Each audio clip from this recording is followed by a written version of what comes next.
اینا فرزنداتن نو فرزندام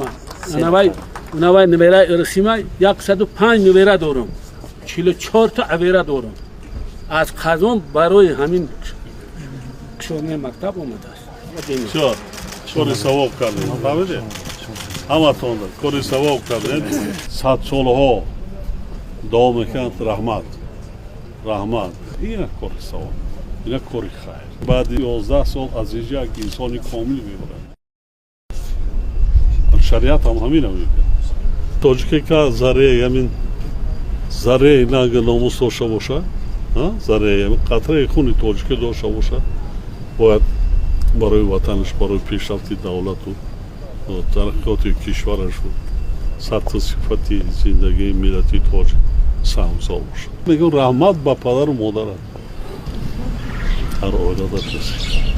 این از تربیه پدر و مادر وابستگی های آینده فرزنداشون کردن حرمت پگه فرزنداشون خوب شما میبینن همین با سپارش دستور شما همین چه کار شما فری من تایم اینجا میترخ های زیبا است هم برای خارجی هم برای خودمون با سوژلا کنیم بود هوا اینجا در فصل تابستان خوبتر است محترم جناب ولی جوادزاده غیور از جماعت دیوت تکوبه در دوره 50 میلیون برای خوانندگان مؤسسه تعلیمی به چنین شکل آماده نموده است همزمان میدانچه ورزشی 17 کیلومتر خط آبنوشکی برای مردم کشیده است راه هم فرش کرده است با یک جگه فرزنداشون سلامت باش رحمت اینا دوره ما را قبول نه کار ثواب و خیر میشن از اون چیزایی که ظاهر پرستی می 1000 مرتبه این مرتبهش بالاتر است